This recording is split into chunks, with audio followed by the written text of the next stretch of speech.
Hi lovelies, I'm Christina and today I'm here with my good friend Alex. Hi. And for this vlogmas video, we're just gonna talk quickly about a book that we buddy read, which is Mr. Fox by Helen Oyeyemi. Is that how you say it? Yeah, I think so. That's how I heard other people say it. Okay, well then we're gonna say that's how you say it. Yeah, so it's not our fault if it's wrong. Don't blame us.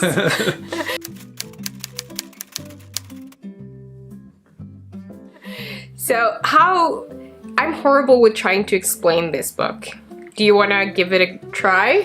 Sure. So it kind of follows this writer named Mr. Fox, and his marriage is a little bit on the rocks, but he's very into his books, and he creates this character named Mary, right? Mary, yeah. Named Mary, and she kind of sort of comes to life. Like he gets really so into the story that she's able to interact with his everyday life and becomes sort of intrusive, and that's sort of what the story is about. Yeah, she takes over a little bit. Yeah. And there's also the wife of Mr. Fox, Daphne, who also gets involved in this kind of drama between the two. Yeah. And well, for me, I don't know for you, but for me, the most confusing thing about this book was that I was never really sure if Mary was a real character or not. Right. Or if she was just something he imagined being there. Then again, I think I was overthinking it. Yeah. No, I had the same experience where I was just like, because initially he is the only one that interacts with Mary, so I was like, okay, so it's like an imaginary friend type thing. And then she starts interacting with people outside of his home. Yeah, and then you have certain chapters where you see things from Mary's point of view, and that's where I got really confused, because I'm like, if she's an imaginary character, you can't see things from her perspective unless that's something he's writing. Yeah. Which was my thought when we first got those kind of chapters.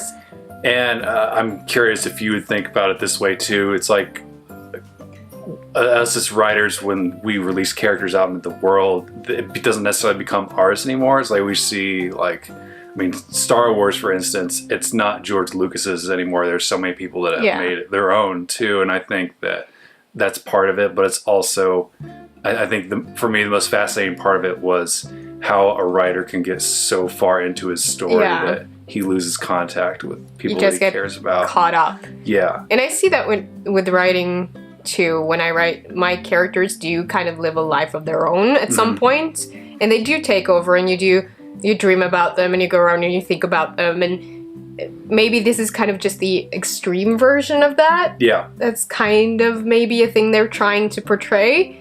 There was also an underlying like fairy tale thing going on here, which I realized afterwards that I didn't know about this now I don't remember the name of it either. But parts of it was very much focused on that old fairy tale that I didn't know of. So I think that would have made more sense for me if I would have had that background for it and known the story. Because there are parts of the book where I was debating on whether or not it was real, because Mr. Fox and Mary would go to places and it would just feel kind of out of context, but I was like, is this them living out their own story, or is this a place that actually exists? Yeah.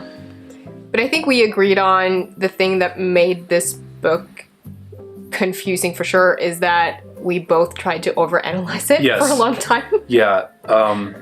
It's a very meta kind of book. You can't go into it trying to overanalyze it because it won't work. Yeah, because that's not the point. And it's beautifully written. Beautifully written. I was never bored. No, me neither. I was just very confused. Yeah, but it's like there's a point where you have to kind of shut your brain off and just kind of read for the pleasure of the story. Yeah. Yeah. And it's really good. I mean, I would recommend it. Yeah. If you like a sort of peculiar, different kind of story, and where you don't have a certain start and a certain finish, because I don't feel like there were, then I would highly recommend it, for sure. Yeah, like if you're really into books or movies that have like analogies for things, like if they're characters that are not characters, they're analogies for stuff. Yeah. Like I think if you're into that sort of thing, you'll love it. But if not, then you're gonna not. If you don't like being slightly confused for longer periods of time, this might not be for you. But it was a fun read. It was different. Yeah, good pick, by the way. Thank you. Yeah. I'm excited for the next book we're going to read together that you picked. Yeah. Do you want to tell them what? We can do that. Yeah. You want to talk about it? You want to show it? It's right there. Oh yeah, that's good. Conveniently placed. Let's pretend that it was supposed to be like that. Yeah, because that was planned. Yeah. So we're reading Hungry Moon, which is what I picked out. It's by Ramsey Campbell. He's a horror author that I've admired, but somehow I've never read. No, me neither. But a lot of people have recommended this book to me because it has a creature in it that it kind of comes from underground, but it doesn't. It's kind of like mysterious. But I thought this would be an interesting one for us to do. Yeah. So I'm excited. Yeah. Like weird horror. I like it. Me too. Me too. Dark and twisted. Yeah. Just the way we like it. All the way.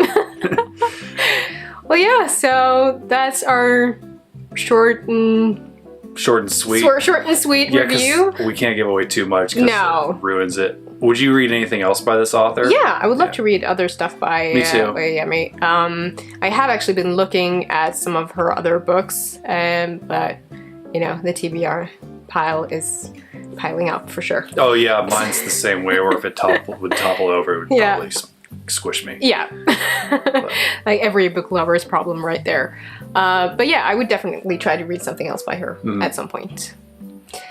So yeah, short and sweet review. That's gonna be the Vlogmas video of the day. And now we're gonna go out and find some Norwegian bookstores. Yeah, I'm so glad that I got to be here and physically do this with you. Yeah, it makes it a lot easier. It's gonna be so much easier to edit. No kidding. So yeah, thank you so much for watching. Don't forget to give this video a thumbs up if you liked it, and subscribe to both of our channels. I will link both of them at the end of the video, and I will see you guys tomorrow. Toodles. Bye!